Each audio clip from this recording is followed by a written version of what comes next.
Okay, these are the notes for section 8.2, integration by parts.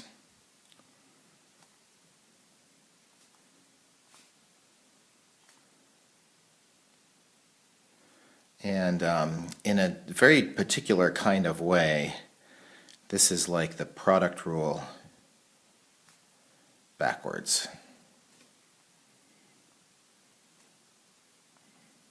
Yeah, maybe you'll see what that means in a minute. We actually get the rule for integration by parts by considering the product rule. So consider that we have some function that is the product of two functions, u times v. Right? I'm not going to call them f and g here because every calculus book that I've ever seen uses the u and the v. So u and the v are two different functions. Then we know, let's say that some function is u times v. Then we know the derivative of that would use the product rule in that, be the derivative of the first times the second plus the first times the derivative of the second. Right? We could also write that as the derivative of uv is equal to the derivative of the first. And I'm going to write these, instead of writing u prime, I'm going to write that as v du, right, the derivative of u, plus u dv. Okay? And now I'm going to take the antiderivative of every piece of this. So when I do that, I get something that looks like this.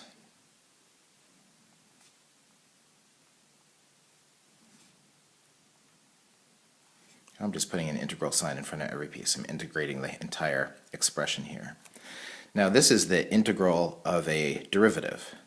So that's just uv.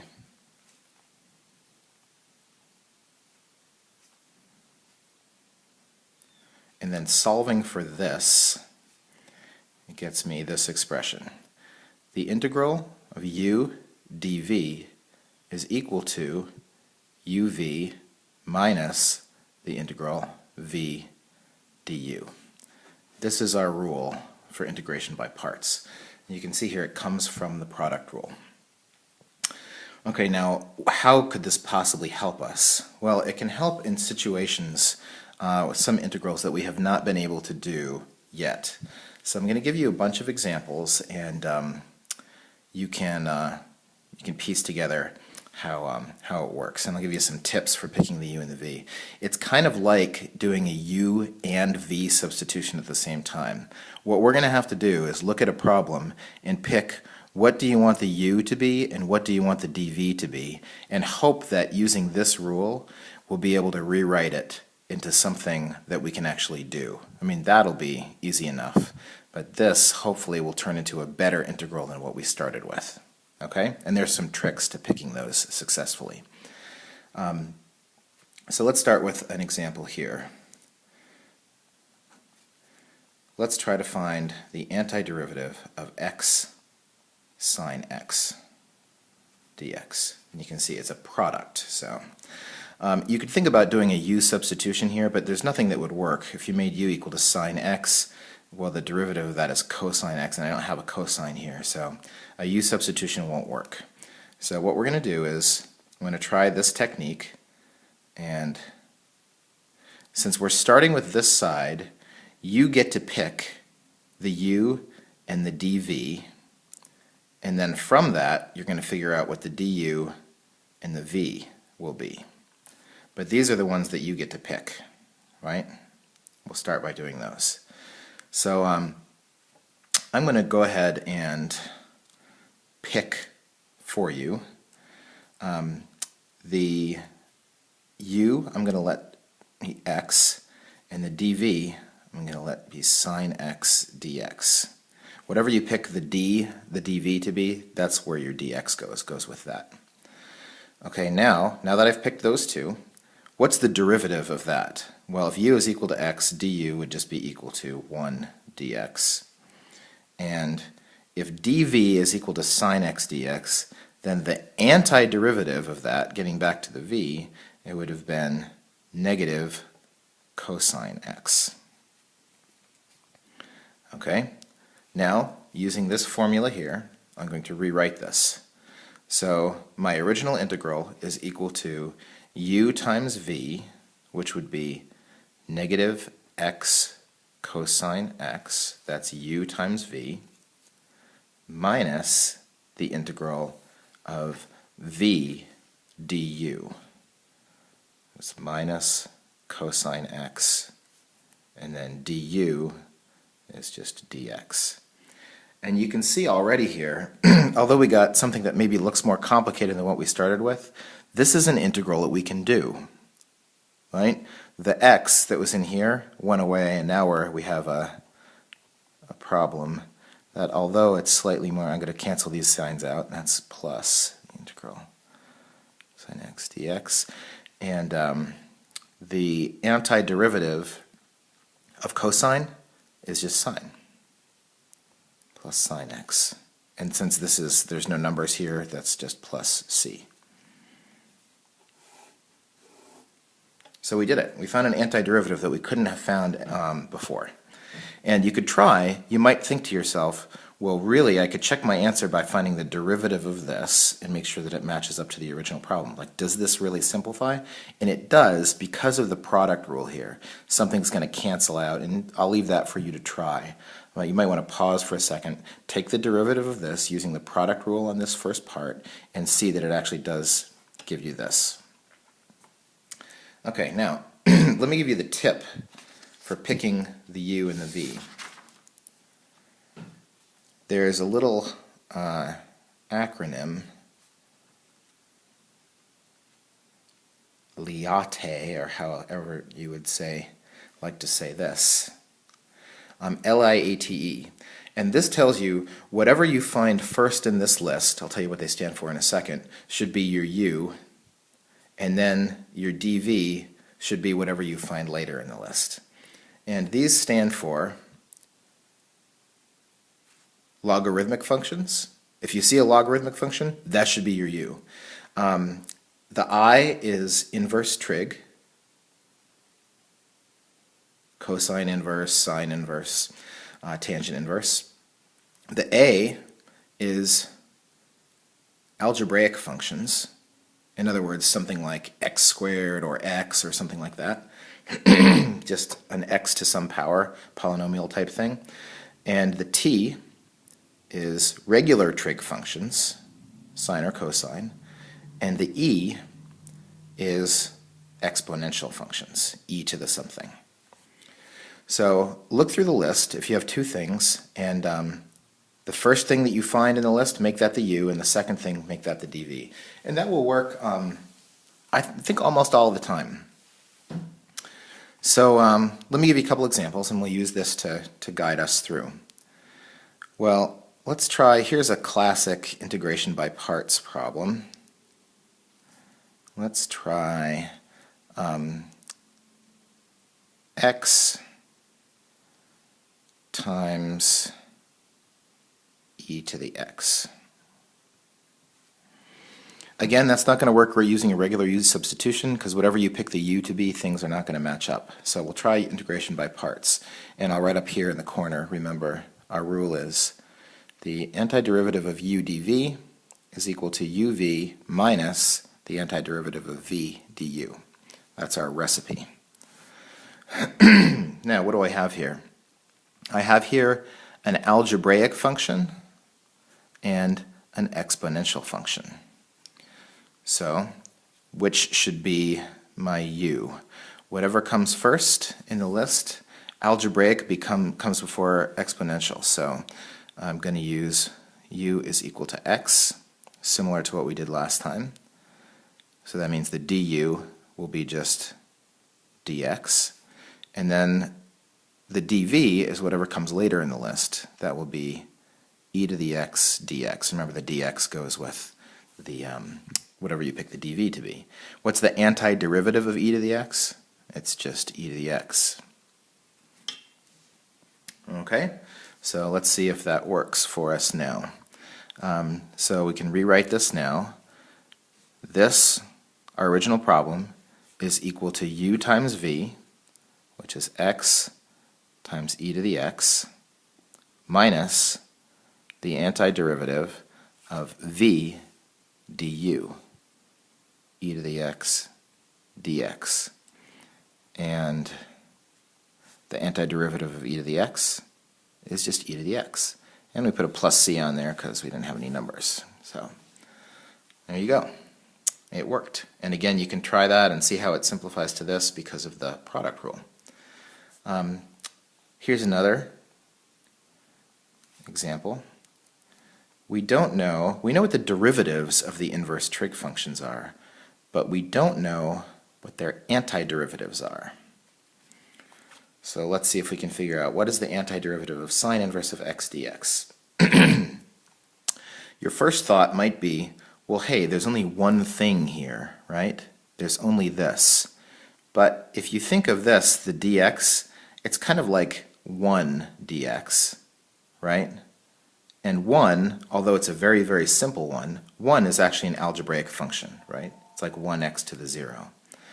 So let's see if we choose the algebraic functions come first. So that means I'm going to make my u equal, inverse trig functions come first and then algebraic. So I'll make my u equal to sine inverse x, which means du, the derivative of sine inverse is 1 over the square root of 1 minus x squared dx. And then I'll make my dv equal to 1 dx, or just dx. And then the antiderivative of 1 is x. Okay, so now rewriting using the integration by parts rule, we have that my original problem is now equal to uv, which is x times sine inverse of x, minus the antiderivative of v du. So multiplying those two together gives me x over the square root of 1 minus x squared dx. And that doesn't necessarily look any better, but if you look at this and think about that for a minute, this we can actually do using a u substitution. So, it seems like a horrid amount of work for one problem maybe, but let's go ahead and do that. So now that we've got this, just treating this part of the problem, I'm going to do a u substitution. I'm going to let u equal the what's inside, 1 minus x squared, and du would be negative 2x dx. I've got the x, but I don't have the negative 2. That means I'll need a negative 2 in here, which means I'll need a negative 1/2 on the outside. So that gives me negative 1/2 times the antiderivative of u, this is 1 over the square root of u, or u to the negative 1/2 du, and the antiderivative of u to the negative 1/2, bump the exponent up 1, divide by the new exponent. That would be negative, the 1/2 and the 2 cancel out, so that's just negative 1 times u to the 1/2, or in other words, the square root of 1 minus x squared. And notice here, there's also a negative here, so I end up with x sine inverse of x, these two negative signs cancel out, plus the square root of 1 minus x squared plus c. So that's kind of crazy, but that's what we end up with. And again, I ask you if you want, you can go ahead and try taking the derivative of this, and in fact you will just get back to sine inverse of x. Maybe one more example. Here's another one that we can find. We know that the derivative of the natural log function is 1 over x. But what about the antiderivative of the natural log function? Using the same, notice here, again, I'm just going to treat the second thing that I have here as just like 1 dx. And notice that logarithm comes first in the list, and my algebraic function comes after that.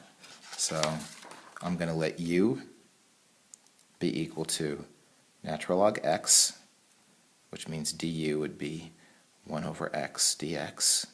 And I'll let the dv just be equal to 1 dx, which means my v will be equal to x.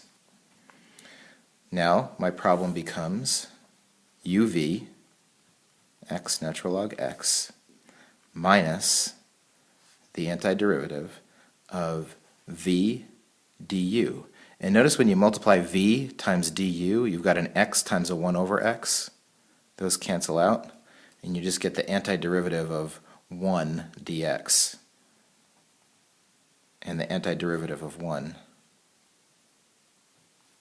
is x.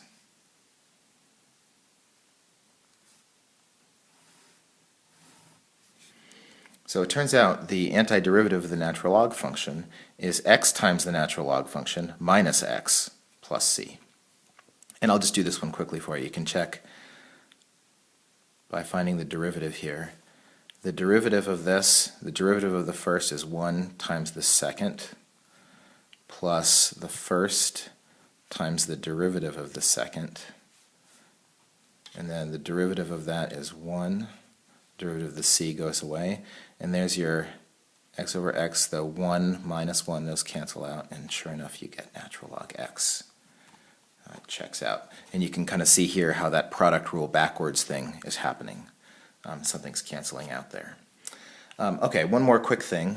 The easiest kind of integration by parts problems are problems of the type where you have, let's say x cubed times sine of x.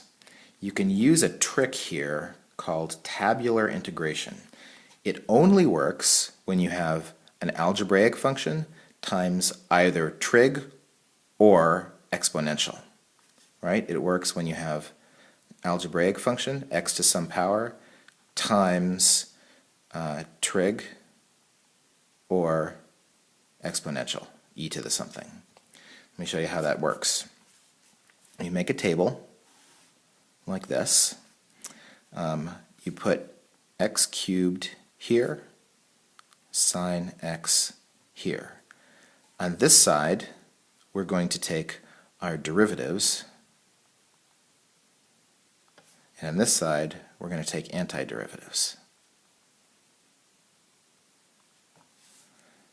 Taking derivatives here until we get down to 0, I get 3x squared, 6x, 6, and then 0.